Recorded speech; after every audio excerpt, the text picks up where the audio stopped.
Hi, my name is Josh Sperry, and this is a really quick look on the class on church and administration, law, and finance, my final on this. Although this is not the area of ministry that got me excited to say yes to it, I realize the importance.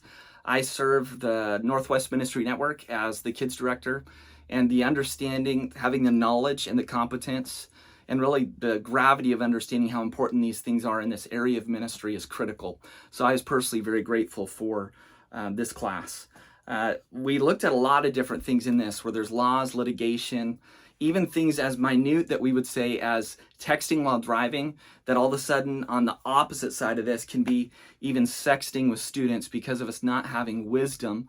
I never text a student, boy or girl, without having another leader, at the very least, a part of that text. And really, this day requires more wisdom than any other time. I wrote down just a few areas that I believe this class focused on, and the first one is volunteers.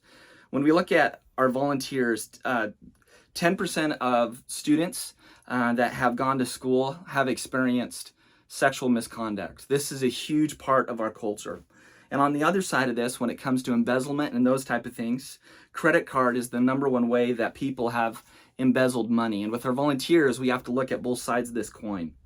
The reality is, when it comes to people serving in our church, background checks are critical. References from previous churches matter. But the reality is, personal references are worthless without a good background check, and even going farther to an institutional background check of any of these people. When it comes to kids, there should be 2 leaders in every kids room at all times. If a kid has to go to the bathroom, you need to have 3 leaders there, or 4 leaders, so that in either one of those, they're never left alone. If there is a child abuse that ever happens in our church circles, our very first phone call should be to our insurance company. That was new information to me and is actually very helpful. And here's what's reportable child abuse: if it's physical, if it's emotional, or if it's neglect. And I think all of us, if we've been in ministry for any amount of time, we've experienced this, and we have the right to actually report these things. These statistics were heartbreaking to me. 8% of sexual abuse cases are never reported to the authorities, and those kids are still living with those scars and damage. In 90% of child sexual abuse cases, the child knows the person who's committed the sexual abuse. All that put together, 500,000 children are sexually abused each year. This is important, and we need to take it seriously. Another idea that I wrote down in this class is really the idea of our investments. And through those investments, in any of them, we should understand that facilities should always follow ministry. That our ministry is what lays the foundation for our facilities and not the other way around. In these investments, there were things talked about as ordinance of law for old buildings. We planted a church and took over a very traditional style building. This was important for us. There's also things like umbrella coverage, which goes over the insurance up to $1 million increments with a claim. Also, when it comes to theft, builder's risk policy. This class also talked about the idea of using video technology with young children. If you are serving in those classes, that they might have live recording at all times. I personally have issue with that. I don't know if I agree with it to that extent, and I think that opens up doors for litigations in a whole different way. I would say to choose caution there, but that was something mentioned in this class.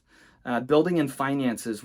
A bad reason for that is this idea that build it and they will come. That is a bad idea when it comes to building and financing. And another one is, if there's another church down the road that did it, if they did it, we should do it too. Another bad reason. It's what's in-house. Is the board ready for it? Is the current facilities, have we maximized every single corner? And is the leadership stable? Is the board strong? These are things that we should look at. The last thing I wrote down here is church policy. Here's a few things that came up in this class that I thought was important with this topic that should never happen. One is one person counting offerings. We should always have multiple. Another is not having a regular turnover or rotation of counting. It shouldn't be the same people. Another is only one person collecting those funds. Another is deposits submitted to the offering counted, that these are deposited by one person. Deposit slips not being reconciled all the way from the bank back to the church. Another is only one signature needed on checks. Now, there's many churches that would say up to an amount, but I think this is important. Offerings not being deposited immediately. That makes it hard on Sundays, but I know personally it is doable.